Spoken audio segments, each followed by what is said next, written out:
ദൈവ തിരുനാമം വാഴ്ത്തപ്പെടുമാറാകട്ടെ.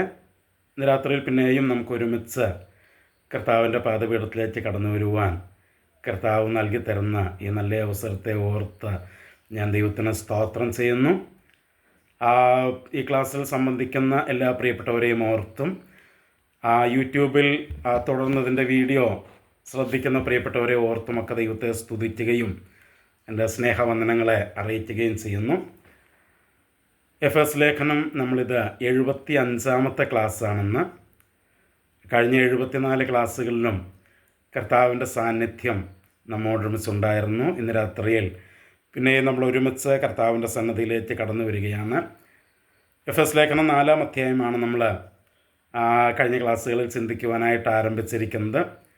അതിൻ്റെ 1 മുതൽ 3 വരെയുള്ള വാക്യങ്ങളാണ് നമ്മൾ വായിച്ച് ചിന്തിച്ചുകൊണ്ടിരിക്കുന്നത്. എഫെസ് ലേഖനം 4-ാം അധ്യായത്തിൻ്റെ 1 മുതൽ 3 വരെയുള്ള വാക്യങ്ങൾ.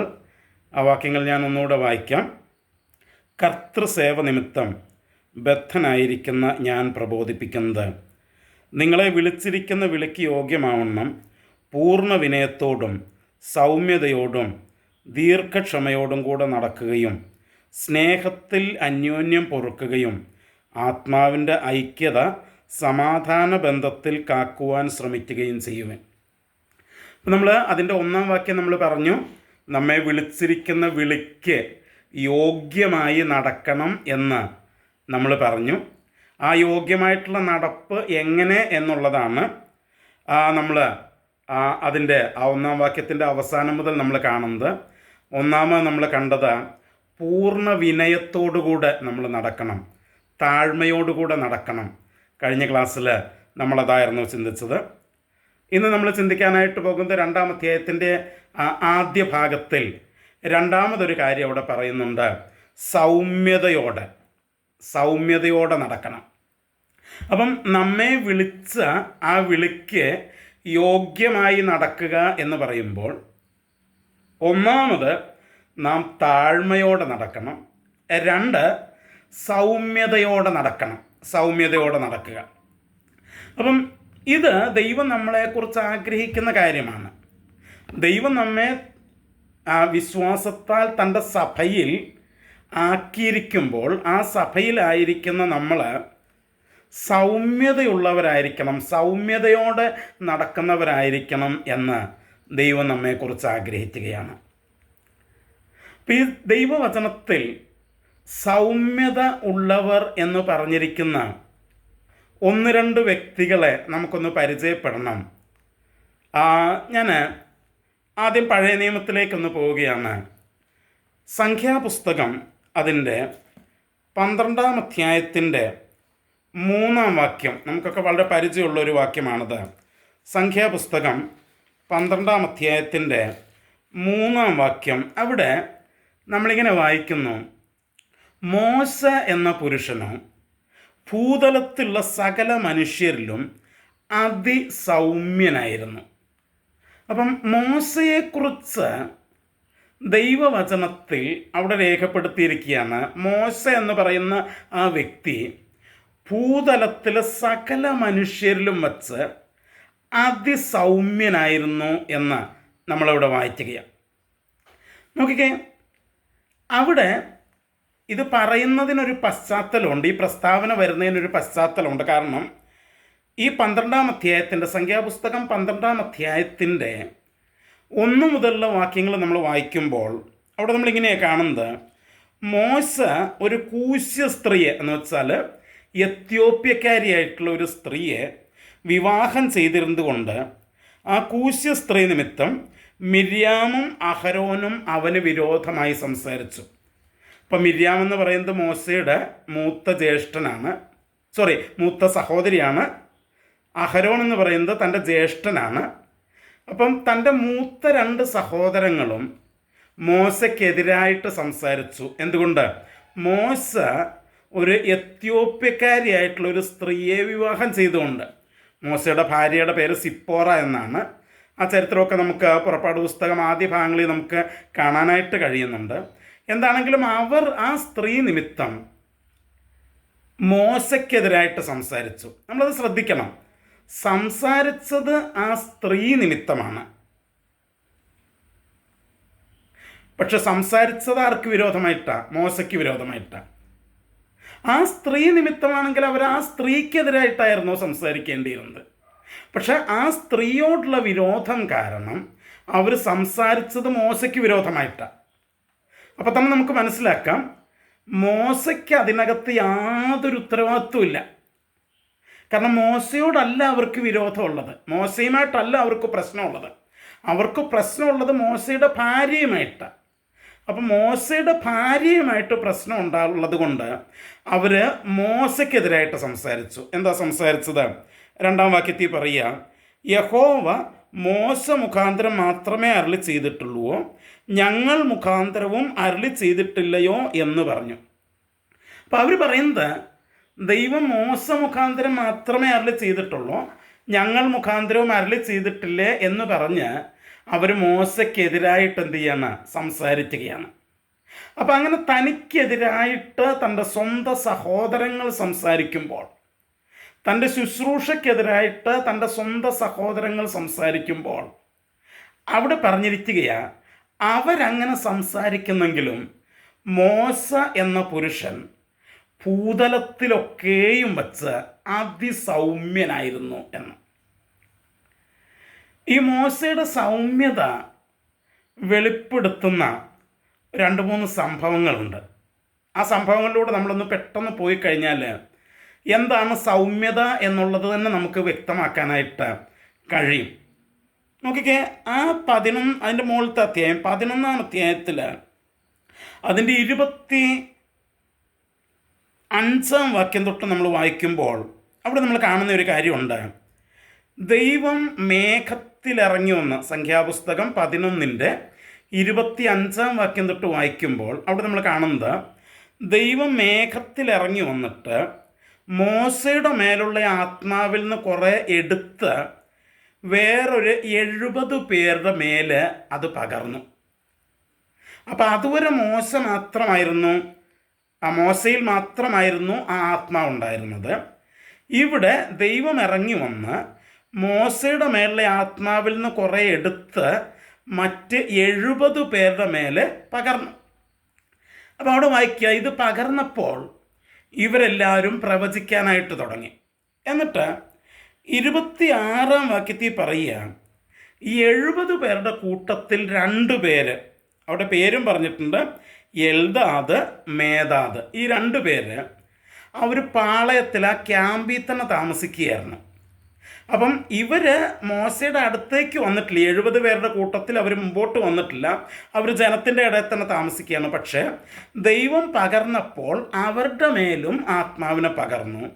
അവരും പ്രവചിക്കാനായിട്ട് തുടങ്ങി, പാളയത്തിലിരുന്നിട്ട് പ്രവചിക്കാനായിട്ട് തുടങ്ങി. ഇപ്പം 27-ാം വാക്യം വായിക്കുമ്പോൾ, അവർ പാളയത്തിലിരുന്ന് പ്രവചിക്കാൻ തുടങ്ങിയപ്പോൾ ഒരു ബാല്യക്കാരൻ അവിടുന്ന് ഓടി വന്നിട്ട് മോശയോട് പറയുക, പാളയത്തിൽ എൽദാദും മേദാദും എന്ത് ചെയ്യുന്നു? അവരവിടെ വെച്ച് പ്രവചിക്കുന്നു എന്ന് പറഞ്ഞു. ഉടനെ മോശയുടെ അസിസ്റ്റൻ്റ് ആയിട്ടുള്ള യോശുവ 28-ാം വാക്യത്തിൽ പറയുക, എന്താണ്? എൻ്റെ യജമാനായ മോശെ അവരെ വിരോധിക്കണം എന്ന് വെച്ചാൽ അവരെ വിലക്കണം, അവരോട് പ്രവചിക്കരുതെന്ന് പറയണം. അപ്പോൾ യോശുവ ഉദ്ദേശിച്ചത്, അവർ പ്രവചിച്ചു കഴിഞ്ഞാൽ മോശയുടെ അപ്രമാദിത്വത്തിന്, മോശയുടെ അധികാരത്തിന് എന്തെങ്കിലും പ്രശ്നം വരും, കോട്ടം തട്ടുമെന്ന് വിചാരിച്ചിട്ട് യോശുവ പറയുകയാ അവരെ വിരോധിക്കണം എന്ന് പറഞ്ഞു. അപ്പോൾ ഉടനെ മോശ പറയുന്ന മറുപടി അതാണ് അവിടെ പ്രസക്തമായിട്ടുള്ളത്. അതിൻ്റെ 29-ാം വാക്യത്തിൽ എന്താണ് പറയുന്നത്? മോശ അവനോട്, എന്നെ വിചാരിച്ച് നീ അസൂയപ്പെടുന്നുവോ?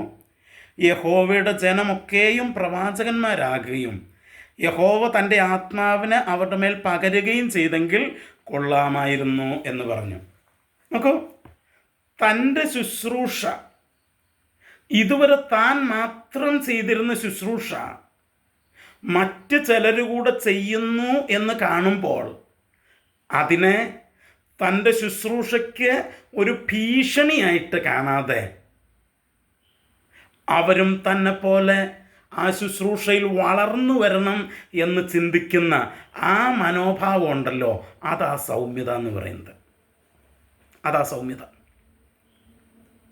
ഇന്ന് പലപ്പോഴും ആരെങ്കിലും നന്നായിട്ട് ശുശ്രൂഷിക്കുന്നത് കണ്ടു കഴിഞ്ഞാൽ പലർക്കും ഉള്ളിലൊരു വിഷമവും പേടിയുമൊക്കെയാണ്. കാരണം എൻ്റെ സ്റ്റേജ് നഷ്ടപ്പെടുമോ, എനിക്ക് വെല്ലുവിളിയായി തീരുമോ എന്നൊക്കെയുള്ള വിഷമവും പ്രയാസമൊക്കെയാണ്. അത് സൗമ്യതയല്ല, അത് അവനവനെ തന്നെ പ്രൊജക്റ്റ് ചെയ്ത് കാണിക്കുന്ന രീതിയിലുള്ള ഒരു പ്രത്യേക സ്വഭാവമാണ് അത്. ദൈവിക ശുശ്രൂഷയ്ക്കകത്ത് നമ്മെ തന്നെ പ്രൊജക്റ്റ് ചെയ്യുന്ന പരിപാടി അല്ല ദൈവിക ശുശ്രൂഷ എന്ന് പറയുന്നത്. അത് നമ്മൾ മറക്കരുത്. ഇന്ന് രാവിലെ ഞാൻ പോയ ചർച്ചിൽ ഞാൻ മെസ്സേജ് കൊടുത്തപ്പോൾ ഞാൻ അവരോടും പറഞ്ഞത് തന്നെയാണ്, ദൈവിക ശുശ്രൂഷ ഒരിക്കലും നമ്മെ തന്നെ പ്രൊജക്റ്റ് ചെയ്ത് കാണിക്കാനുള്ളതല്ല. മറക്കരുത്. അത് മറ്റുള്ളവരെ വളർത്താനുള്ളതാണ്, മറ്റുള്ളവർക്ക് ആത്മീക വർധന വരുത്താനുള്ളതാണ്. അത് മറക്കരുത്. അപ്പം തന്നെ പ്രൊജക്റ്റ് ചെയ്ത് കാണിക്കുകയും മറ്റുള്ളവർ വളരുമ്പോൾ അസ്വസ്ഥതപ്പെടുന്ന മനസ്സിനുടമയായി തീരുകയും ചെയ്യുന്നുണ്ടെങ്കിൽ അത് സൗമ്യതയല്ല. അത് സൗമ്യതയല്ല.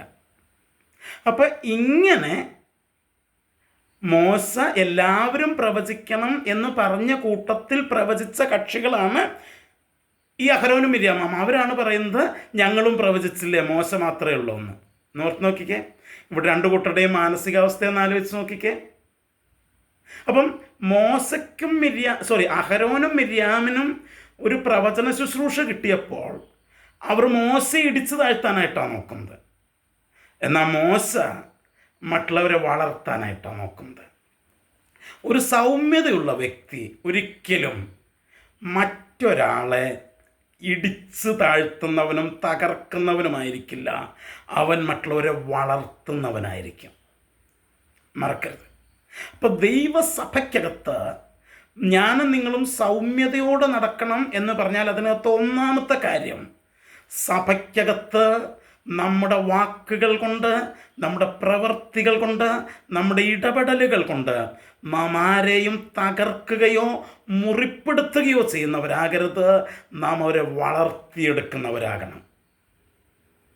മോശയുടെ ജീവിതത്തിലെ ഒന്നാമത്തെ ക്വാളിറ്റി അതാണ്. ഇനി രണ്ടാമത്തെ ക്വാളിറ്റി, നമ്മൾ പുറപ്പാട് പുസ്തകം അതിൻ്റെ 32-ാം അധ്യായത്തിലേക്ക് വരുമ്പോൾ നമ്മളവിടെ കാണുന്നുണ്ട്. പുറപ്പാട് പുസ്തകം 32-ാം അധ്യായം എന്ന് പറഞ്ഞാൽ നമുക്കൊക്കെ അറിയാം. അവിടെ എന്താണ്, മോശ യഹോവയുടെ സന്നിധിയിലായിരിക്കുന്ന സമയത്ത് അഹരോൻ്റെ നേതൃത്വത്തിൽ ഇവിടെ ഒരു കാളക്കുട്ടിയെ ഉണ്ടാക്കി ആരാധിക്കുകയൊക്കെ ചെയ്യുന്ന സീനാണ് നമ്മളവിടെ കാണുന്നത്. ഓക്കെ. അപ്പം എന്താണ്, ഇത് അറിഞ്ഞു കഴിഞ്ഞപ്പോൾ നമ്മൾ അതിൻ്റെ 8 മുതലുള്ള വാക്യങ്ങളിൽ ദൈവം പറയുന്ന ഒരു കാര്യം നമ്മൾ വായിക്കുന്നുണ്ട്.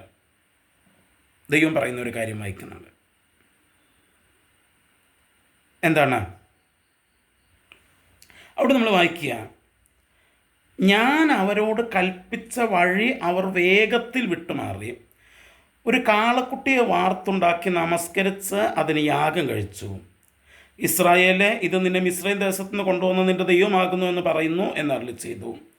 ഞാൻ ഈ ജനത്തെ നോക്കി അത് ദുസ്സാഠ്യമുള്ള ജനം ആകുന്നു എന്ന് കണ്ടു. അതുകൊണ്ട് എൻ്റെ കോപം അവർക്ക് വിരോധമായി ജ്വലിച്ചു. ഞാൻ അവരെ ദഹിപ്പിക്കേണ്ടതിന് എന്നെ വിടുക, നിന്നെ ഞാൻ വലിയൊരു ജാതിയാക്കും എന്ന് യഹോവ അരുളി ചെയ്തു. ഇപ്പോൾ ഇസ്രായേൽ മക്കൾ കാളക്കുട്ടിയെ വാർത്തുണ്ടാക്കി കഴിഞ്ഞപ്പോൾ ദൈവം മോശയോട് പറയുക 10-ാം വാക്യത്തിൽ, ഞാൻ ഈ ജനത്തെ മുഴുവൻ നശിപ്പിക്കാൻ പോവുക, എന്നിട്ട് അവർക്ക് പകരം നിന്നെ ഞാൻ വലിയൊരു ജാതിയാക്കാനായിട്ട് പോവുക. അതായത് ഈ ജനത്തെ മുഴുവൻ നശിപ്പിച്ച് കളഞ്ഞിട്ട് മോശയെ ദൈവം ഒരു വലിയ ജാതിയാക്കി മാറ്റാനായിട്ട് പോകുന്നു എന്നൊരു വാഗ്ദത്തം ദൈവം മോശയ്ക്ക് കൊടുക്കുക. ഞാൻ ഓർക്കുക, നമ്മളൊക്കെ ആയിരുന്നെങ്കിൽ നമ്മൾ എന്ത് ചെയ്തേനെ? ആ കർത്താവെ നിൻ്റെ ഹിതം അങ്ങനെയാണെങ്കിൽ അങ്ങനെ ആയിക്കോട്ടെ എന്ന് പറയും. കാരണം കർത്താവ് പറഞ്ഞത് മറ്റുള്ളവരെയൊക്കെ നശിപ്പിച്ചിട്ട് എന്നെ വലിയൊരു ജാതിയാക്കാമെന്നാണ് പറഞ്ഞത്. അപ്പോൾ എനിക്ക് സന്തോഷമുള്ള കാര്യമായിരിക്കും. എന്നാൽ മോശ അങ്ങനെയല്ല പറഞ്ഞത്. 11-ാം വാക്യത്തിൽ, എന്നാൽ മോശ തൻ്റെ ദൈവമായ യഹോവയോട് അപേക്ഷിച്ച് പറഞ്ഞത്, യഹോവേ, നീ മഹാബലം കൊണ്ടും ഭുജവീര്യം കൊണ്ടും മിസ്രയീം ദേശത്തു നിന്ന് കൊണ്ടുവന്ന് നിൻ്റെ ജനത്തിന് വിരോധമായി നിൻ്റെ കോപം ജ്വലിക്കുന്നത് മലമുകളിൽ വെച്ച് കൊന്നുകളയുവാനും ഭൂതലത്തിൽ നിന്ന് നശിപ്പിക്കുവാനും അവരെ ദോഷത്തിനായി അവൻ കൊണ്ടുപോയി എന്ന് മിസ്രയീമ്യരെ കൊണ്ട് പറയിക്കുന്ന എന്തിന്?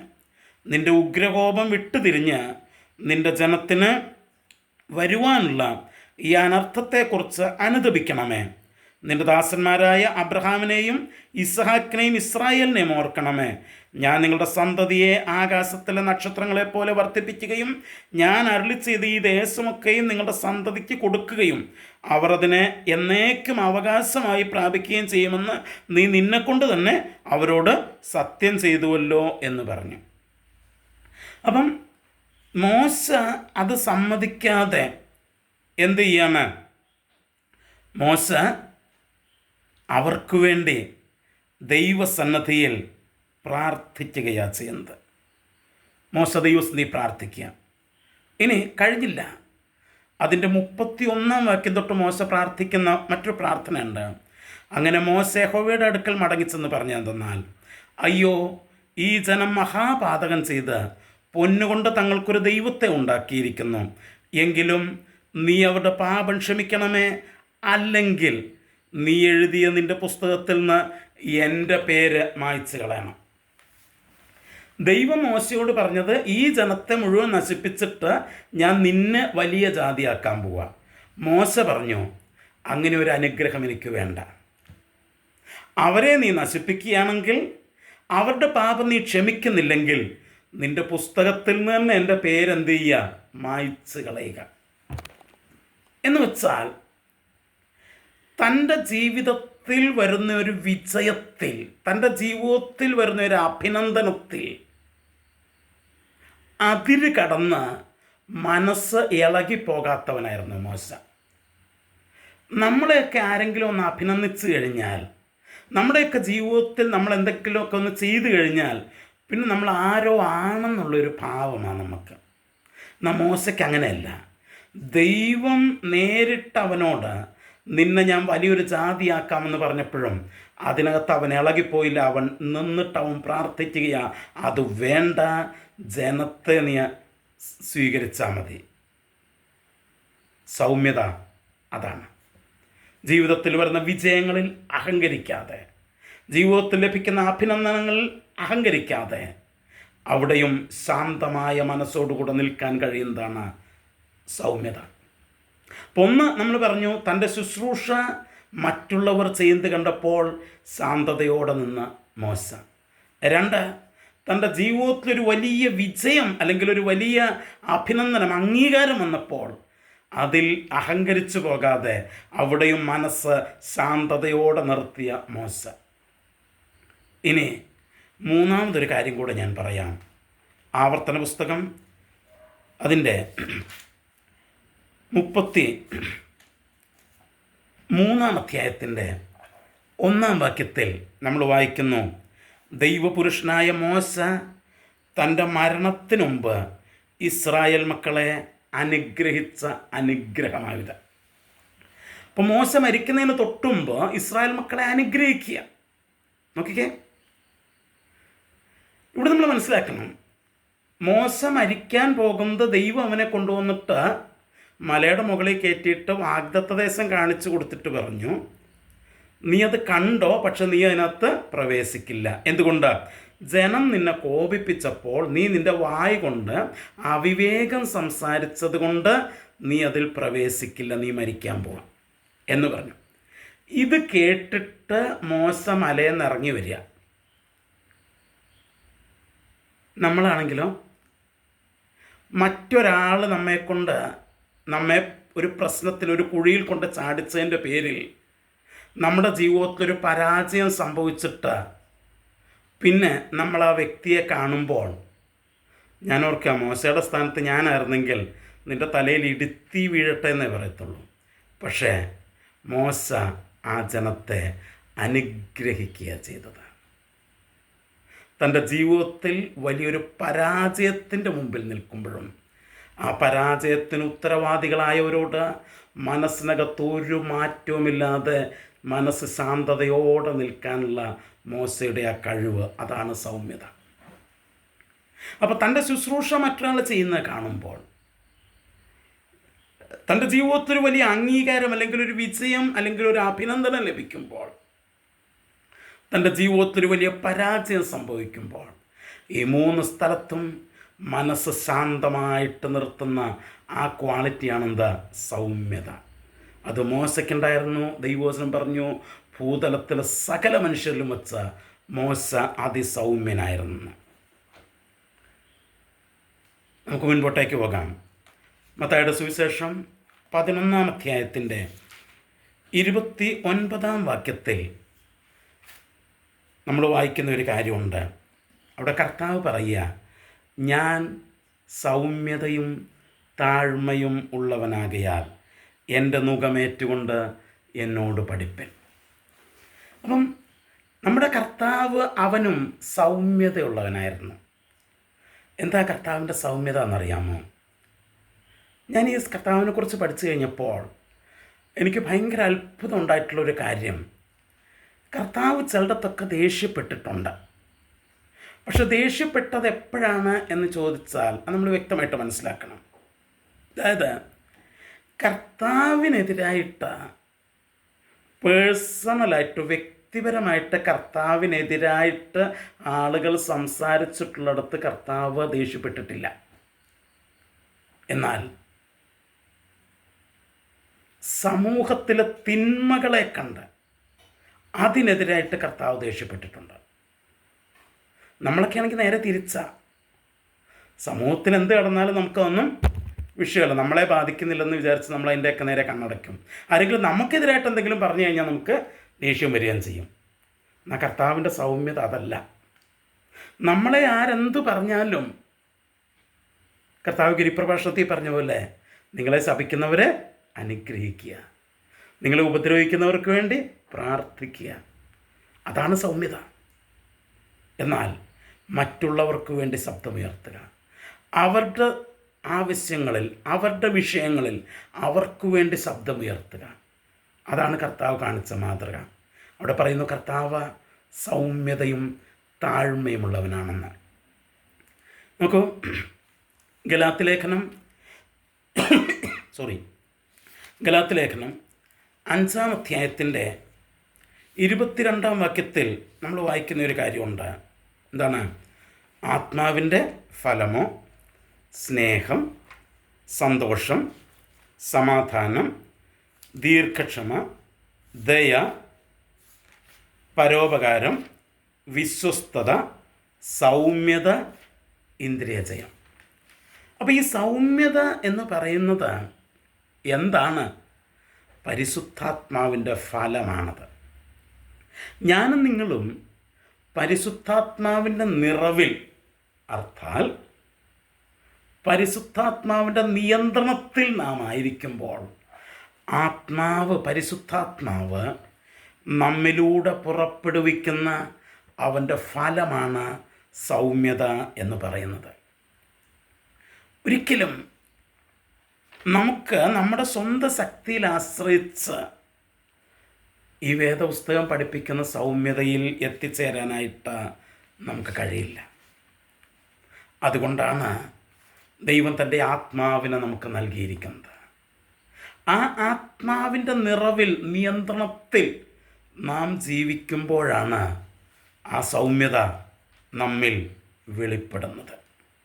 ഞാൻ പരിശുദ്ധാത്മാവിൻ്റെ നിറവ് എന്നുള്ള വിഷയം എഫെസ്യ ലേഖനം 5-ാം അധ്യായത്തിൽ വരുന്നുണ്ട്. അവിടെ വരുമ്പോൾ നമ്മളത് വിശദമായിട്ട് ചർച്ച ചെയ്യും.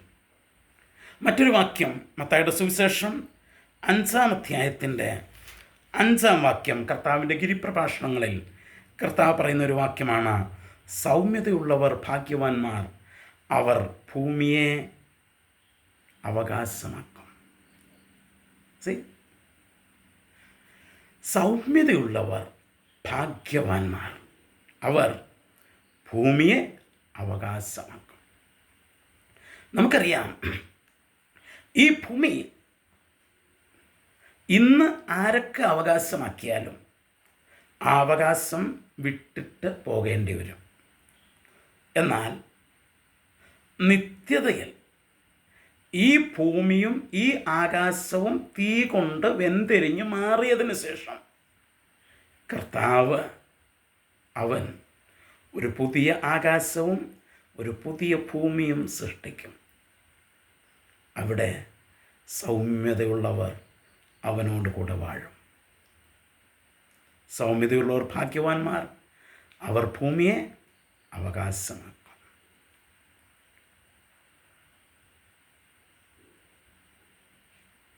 1 തിമോഥെയോസിൻ്റെ ലേഖനം 6-ാം അധ്യായത്തിൻ്റെ 11-ാം വാക്യത്തിൽ 1 തിമോഥെയോസ് 6-ാം അധ്യായത്തിൻ്റെ 11-ാം വാക്യത്തിൽ നമ്മൾ ഇങ്ങനെ വായിക്കുന്നു: നീയോ ദൈവത്തിൻ്റെ മനുഷ്യനായുള്ളോവേ, അത് വിട്ടോടി നീതി, ഭക്തി, വിശ്വാസം, സ്നേഹം, ക്ഷമ, സൗമ്യത എന്നിവയെ പിന്തുടരുക.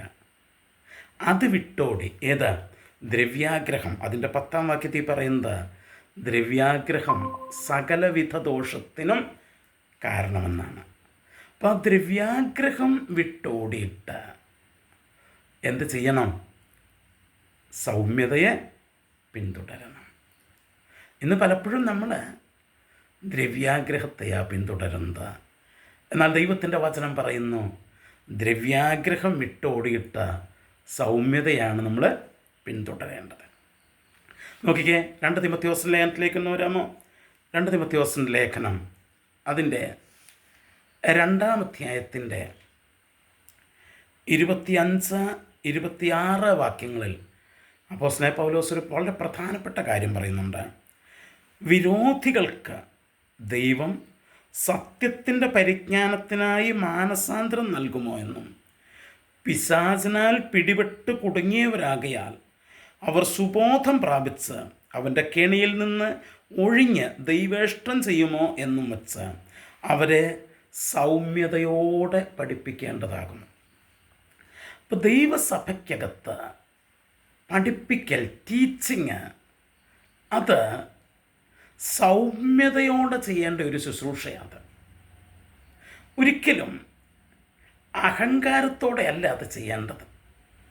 അതായത് ഞാനെല്ലാം തികഞ്ഞവനാണ് എന്നുള്ള അഹങ്കാരത്തോടുകൂടെ നമ്മുടെ സഭയിൽ പഠിപ്പിച്ചാൽ നമുക്ക് ആളുകളെ തിരുത്താനായിട്ട് കഴിയത്തില്ല. അപ്പം പഠിപ്പിക്കുന്നത്, ഉപദേശിക്കുന്നത് അത് സൗമ്യതയിലായിരിക്കണം എന്ന് ദൈവത്തിൻ്റെ വചനം നമ്മെ ഓർപ്പിക്കുകയാണ്. സൗമ്യതയോടെ പഠിപ്പിക്കണം. ഇന്ന് പലപ്പോഴും പഠിപ്പിക്കുന്നവർക്കില്ലാത്ത ഒരു മേഖലയാണ്. ഞാൻ എന്തൊക്കെയൊക്കെയാണ് എന്നുള്ള ഭാവത്തിൽ പഠിപ്പിക്കുമ്പോൾ കേൾക്കുന്നവർക്ക് അത് ഉൾക്കൊള്ളാനായിട്ട് ബുദ്ധിമുട്ട് വരും. എന്നാൽ ദൈവത്തിൻ്റെ വചനം പറയുന്നു, സഭയിൽ പഠിപ്പിക്കുന്നത്, തെറ്റിപ്പോകുന്നവരെ തിരുത്തുന്നത് സൗമ്യതയിലായിരിക്കണം. മറക്കരുത്. ഇന്ന് പലപ്പോഴും ചെറുപ്പക്കാർ നമ്മുടെ സഭകളിൽ നിന്ന് മാറിപ്പോകുന്നതിൻ്റെ ഒരു കാരണം സൗമ്യതയോടെ അവരെ പഠിപ്പിക്കാൻ നമുക്ക് കഴിയുന്നില്ല എന്നുള്ളത് കൊണ്ട് തന്നെയാണ്. നാം പലപ്പോഴും അവരെ വിധിക്കുകയും അവരെ മുറിവേൽപ്പിക്കുകയും അവരെ തകർക്കുകയും ഒക്കെ ചെയ്യുന്നതുകൊണ്ട് അവർ സഭയിലേക്ക് വരാനായിട്ട് ഇഷ്ടപ്പെടുന്നില്ല. എന്നാൽ സൗമ്യതയോടെ പഠിപ്പിക്കുക എന്നുള്ളതാണ് ദൈവം വച്ചിരിക്കുന്ന വ്യവസ്ഥ എന്ന് പറയുന്നത്. 1-2 വാക്യങ്ങളൂടെ വായിച്ച് ഇന്നത്തെ ക്ലാസ് നമുക്ക് അവസാനിപ്പിക്കാം. യാക്കോബിൻ്റെ ലേഖനം 1-ാം അധ്യായത്തിൻ്റെ 21-ാം വാക്യത്തിൽ, യാക്കോബിൻ്റെ ലേഖനം 1-ാം അധ്യായത്തിൻ്റെ 21-ാം വാക്യം ഇങ്ങനെ വായിക്കുന്നു: ആകയാൽ എല്ലാ അഴുക്കും ദുഷ്ടതയുടെ ആധിക്യവും വിട്ട് നിങ്ങളുടെ ആത്മാക്കളെ രക്ഷിക്കുവാൻ ശക്തിയുള്ളതും ഉൾനട്ടതുമായ വചനം സൗമ്യതയോടെ കൈക്കൊള്ളുവിൻ. അപ്പം വചനം പഠിപ്പിക്കുന്നത് സൗമ്യതയിലായിരിക്കണം, പഠിക്കുന്നതും സൗമ്യതയിലായിരിക്കണം. ഇത് രണ്ടുമുണ്ട്. പഠിപ്പിക്കുന്നവന് സൗമ്യത ഇല്ലെങ്കിൽ അത് മറ്റുള്ളവരെ തകർക്കുകയും മുറിവേൽപ്പിക്കുകയും ചെയ്യുന്നതായിരിക്കും. പഠിക്കുന്നവന് സൗമ്യത ഇല്ലെങ്കിൽ അവനത് ഉൾക്കൊള്ളാനായിട്ട് പറ്റാതെ വരും. അപ്പം വചനം സഭയ്ക്കകത്ത്, വചനത്തിൻ്റെ പ്രക്രിയക്കകത്ത് അത് പഠിപ്പിക്കുന്നവനും അത് കേൾക്കുന്നവനും രണ്ടു കൂട്ടർക്കും എന്ത് വേണം? സൗമ്യത വേണം. എങ്കിലേ അത് ഫലകരമായി തീരുകയുള്ളൂ. ഇതിലെവിടെയെങ്കിലും ഒരിടത്ത് സൗമ്യത നഷ്ടപ്പെട്ടാൽ വചനത്തിന് അതിൻ്റെ ക്രിയ ചെയ്യാനായിട്ട് കഴിയാതെ വരും. നോക്കിക്കേ, അപ്പോൾ പഠിപ്പിക്കുന്നവർ സൗമ്യതയോടെ പഠിപ്പിക്കുക, കേൾക്കുന്നവർ സൗമ്യതയോടെ കേൾക്കുക. ഇത് രണ്ടും കൂടെ ആയിക്കഴിഞ്ഞാൽ ആ സഭ അനുഗ്രഹിക്കപ്പെട്ട ഒരു സഭയായിരിക്കും. ആ വിശ്വാസികൾ അനുഗ്രഹിക്കപ്പെട്ട വിശ്വാസികളായിരിക്കും. ആ ശുശ്രൂഷകൻ അനുഗ്രഹിക്കപ്പെട്ട ഒരു ശുശ്രൂഷകനായിരിക്കും. മറക്കരുത്. നമുക്ക് ദേഷ്യവും നമുക്ക് കോപവും നമുക്ക് അസ്വസ്ഥതകളുമൊക്കെ ഉണ്ടാകും. പക്ഷേ വചനം പഠിപ്പിക്കുന്നിടത്ത് അതിനൊന്നും സ്ഥാനമില്ല. നമ്മുടെ കോപമോ നമ്മുടെ അസ്വസ്ഥതകളോ നമ്മുടെ നിരാശയോ ഇതിനൊന്നും വചനം പഠിപ്പിക്കുന്നതിനകത്ത് സ്ഥാനമില്ല. അവിടെ സൗമ്യതയോടെ പഠിപ്പിക്കുക എന്നുള്ളതാണ്. കേൾക്കുന്നവരും അതേ സൗമ്യതയോടെ അത് ഉൾക്കൊള്ളാനായിട്ട് തയ്യാറായി കഴിഞ്ഞാൽ അവിടം അനുഗ്രഹിക്കപ്പെടുക തന്നെ ചെയ്യും. ഓക്കെ, 1 പത്രോസിൻ്റെ ലേഖനം അതിൻ്റെ 3-ാം അധ്യായത്തിൻ്റെ 15-ാം വാക്യത്തിൽ അവിടെ നമ്മൾ വായിക്കുന്ന ഒരു കാര്യമുണ്ട്. 1 പത്രോസ് ലേഖനം 3-ാം അധ്യായത്തിൻ്റെ 15-ാം വാക്യത്തിൽ എന്താണ്? നിങ്ങളുടെ ഹൃദയങ്ങളിൽ കർത്താവായി വിശുദ്ധീകരിപ്പിൻ, നിങ്ങളിലുള്ള പ്രത്യാശയെക്കുറിച്ച് ന്യായം ചോദിക്കുന്ന ഏവനോടും സൗമ്യതയും ഭയഭക്തിയും കൊണ്ട് പ്രതിവാദം പറവാൻ എപ്പോഴും ഒരുങ്ങിയിരിപ്പൻ.